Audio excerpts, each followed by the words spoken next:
got you covered. This is News 4 Tucson.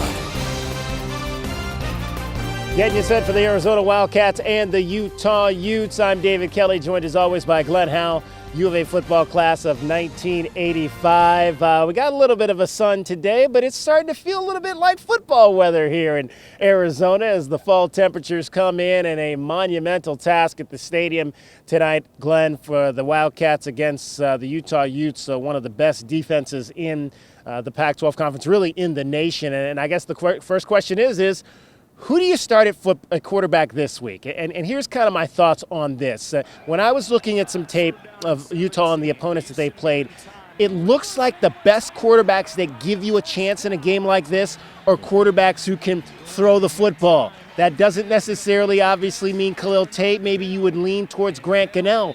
But with the state of this offensive line being what it is, with the injuries and all the young guys starting, do you really want to put your true freshman quarterback out there against a defense like this Utah Utes? I would rather go with an elusive quarterback, and I would go with Khalil Tate starting that off and then seeing how he goes. We have to start fast in this game, because if we don't, they're going to put the gas on us, man. They're just going to come with us. And they're a team, Utah's a team, is that they see blood in the water. They are attacking. They will attack on offense. They will attack on defense. And we have to be ready for that. And we can't have a slow start. Well, and I think that's one of the advantages potentially for this Arizona team. And one of the things I saw in some of the film that I watch is this defense for Utah tends to start a little bit slow. It takes them a while to get going. You can usually go down, and if you can score early, you're going to give yourself an opportunity to be in the ball game. We're going to have big plays from our wide receivers, and we're going to have to run the ball. It's going to be tough to run the ball against these guys with a patched up offensive line, but we can run the ball with Khalil Tate also. So we'll see what happens. I think they should start Khalil Tate and then bring in Gunnell as the reliever, and then we'll go from there. And the other thing I'd like to see, and I think when you're talking about a defense like this, Glenn, is I'd like to see some shorter route concepts. If there's one thing that I have not liked about this offense is that sometimes I think the route trees are too long. You got to get into a system where you can allow, whether it's Grant Gunnell or Khalil Tate, to get rid of the football a little bit quicker than what they've been able to do so. Dave, with their defensive ends and that line, we're going Bradley Anae. I mean, it's just we're going to have shorter routes. We're going to have like 5 to 8 yard routes and getting the ball out quick, because they're going to put a pass rush on us. And you talk about their aggressiveness, and I want to show this one play, Glenn, from the UCLA game, as UCLA thought they were about to go in and score. And look at this all-out blitz here that they throw at Dorian Thompson-Robinson. They threw 12 guys. Exactly, and they're up against their own end zone, and they're sending the house at him. He fumbles the ball. They turn it into 7 points. That's what they can do. The game at Washington, it looked like Washington was about to go down and take control, and what happens? Jacob Eason throws a pick six. They can turn the ball over and turn that ball into points. And that's what they want to do. They want to put pressure on both sides of the ball. They want to pressure you with the offense of running the ball with their running backs, and going downhill, and that's what they want to do. On the defensive side of the ball, they're going to blitz from everywhere. They're going to bring safeties. They're going to bring double shotgun blitzes from the inside for the linebackers, and they're just going to come. And we got to be prepared for that, and we got to be able to burn them a couple times. Yeah, and that play also showed, Glenn, how good they are defensively in the red zone. They are one of the top 10 red zone teams in all of college football. All right, offensively for the Utah Utes, we mentioned Tyler Huntley a few weeks ago, how we thought this was maybe a quarterback that you could win against. One of the things, again, the stats don't jump out at you. You know, he's thrown 13 touchdown passes. I think he's middle of the pack in yards thrown per game, but he is efficient. He has completed 74% of his passes this year. Efficient. That's what they know.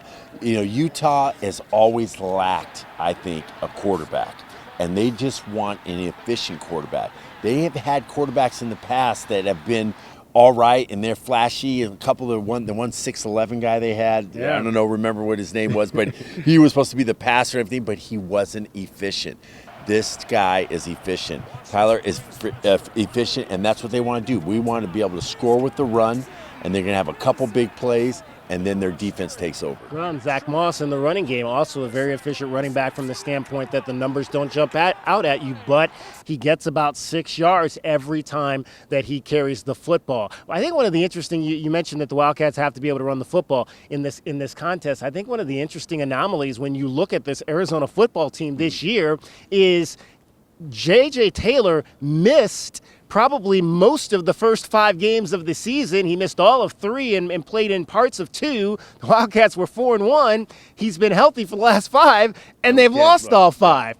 And now he came out this week and said this might be his final season. Interesting that he made that statement now, that he intends to potentially go to the NFL after this season. I think JJ is making a good decision. I think he has, where the fire is hot right now. He's been one of the top running backs in the Pac-12, and I think it's time for him to go. I think that's a good decision for him.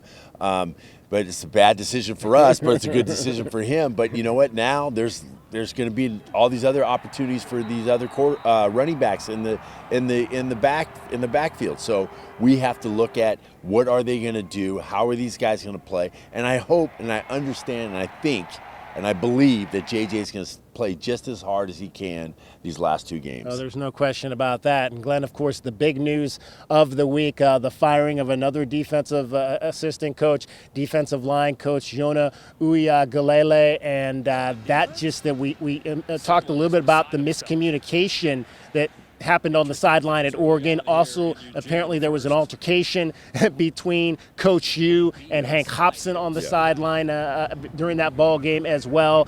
Just another problematic situation for Kevin Sumlin, and he has to deal with on probably one of the most important Saturdays of the season from the standpoint that, one, it's the last home game at Senior Day, and you're going to have a bunch of kids in here coming in deciding on whether or not they want to make this their home for the next 4 years. And you know, I don't think that's just the accumulation of things that happened. You got to look at one of the least efficient parts of our defense has been our defensive line, right, and they have not been very productive. So that was something that was coming. You know, you're looking at what, you got to look at break each division, each position up and see where they're at. How are they progressing? Are they getting better? We had some guys that we thought were going to be really good this year, and they just weren't. And I know part of it's on the players, and some of it is on the coaches. The coaches got to take responsibility for that. And I feel for Coach, and this is just the nature of the business. Yeah, and I hate to turn this into a part racial, part religious conversation, but obviously he was a coach that we thought maybe might be able to put this university back in the Polynesian community, which I think is still a very important element, because when U of A was strong, they had Polynesian players. And I also think when you talk about Utah and the strength of the fact that they get a lot of these Polynesian kids who are Mormon because they go to Utah, and that's a very inclusive type of community there for folks that are of the Mormon religion. But I think Arizona is maybe a step down from that. This is a very strong Mormon community, so there's no reason that you should not be able to get some of those kids to come to Arizona and play football and have the type of community that they're looking for from the religious standpoint. It's important for us to get those kids, and it's important to get all the different kinds of kids, but that was one of our pipelines, and we were hoping that Coach would be able to bring those kids here, and we just haven't got those kids, and we need to start back in that pipeline again. All right, Arizona and Utah, Senior Day. Let me ask you real quick, does that matter, Senior Day? You've already said that you would start Khalil Tate, but does Senior Day play into that at all, the fact that it is Senior Day that you start him? I think it does, and I would give it to Khalil because he is a senior, and I would give it to him and let Grant come in as a reliever. I think Senior Day has something to do with it. All right, Utah and Arizona. We'll be back to break it down for you on Monday morning.